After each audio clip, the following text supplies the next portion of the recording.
2003 তো অন্যরকম হতে পারতো আসলে, টু বি ভেরি অনেস্ট অন্যরকম হতে পারতো, বাট 3-এ কেঁদেছিলেন, 24-এও কাঁদলেন। মুলতানে খালেদ মাহমুদ সুজন কেঁদেছিলেন ম্যাচ হেরে ক্রিকেটার হিসেবে, ঢাকায় কাঁদলেন রাওয়ালপিন্ডির জয়ের জন্য।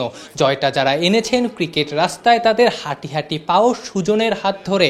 সুজন তো জানেনি ঠিক কতটা পথ পেরোলে পথিক হওয়া যায়। 2003 তো অন্যরকম হতে পারতো আসলে, টু বি ভেরি অনেস্ট অন্যরকম হতে পারতো, বাট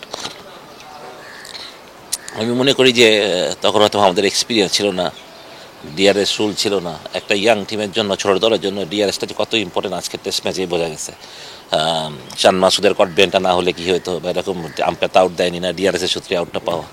বাট ডেফিনেটলি মানে 21 বছর আগে যেটা মনে ছিল এত বছর ধরে, ওটা আজকের পর আর মনে থাকবে না মনে হয়। আজকের পর থেকে খালি রাওয়ালপিন্ডির টেস্ট ম্যাচটাই মনে থাকবে, প্রত্যেকটা ব্যাটিং মনে থাকবে, প্রত্যেকটা উইকেট মনে থাকবে। ওটাই এখন অনেক খুশির ব্যাপার আর কি মানুষের জীবনে। সুজনের মতে এই জয়ের কোনো একক অংশীদার নাই, এই জয় সবার কৃতিত্বে এসেছে। মুশফিক, মিরাজ, লিটনের যেমন অবদান আছে, অবদান রেখেছেন সাকিবও। আমাদের ইনফ্রাস্ট্রাকচার তো প্রত্যেকটা টেস্ট প্লেয়িং দেশের মতো না, আমরা এখানে যে ফাইট করি এটি অনেক কিছু।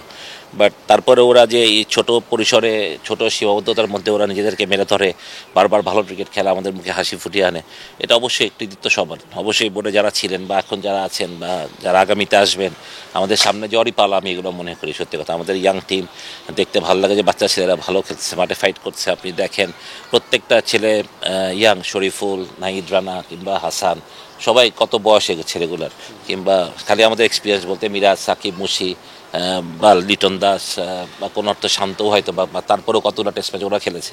বা ডেফিনেটলি মিরাজ, আমি বলি করি সাকিব অ্যান্ড মুশি আমাদের ব্যাকবোন, এবং মুশি আবারও প্রমাণ রাখলো যে এত ইম্পর্টেন্ট প্লেয়ার।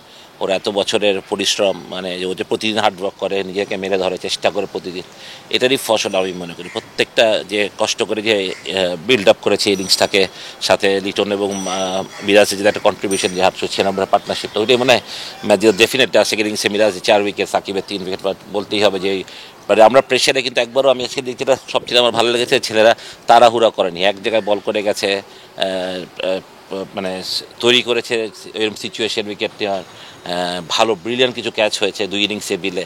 সুতরাং সব কিছুতে আমি বলি পুরো ফুল টিমের কন্ট্রিবিউশন, একলা করে আলাদা করে অবশ্যই বলা যাবে না। 250-টিরও বেশি ডিজাইন অপশন নিয়ে ওয়ালটন স্মার্ট ফ্রিজ, বোঝে আপনার প্রয়োজন।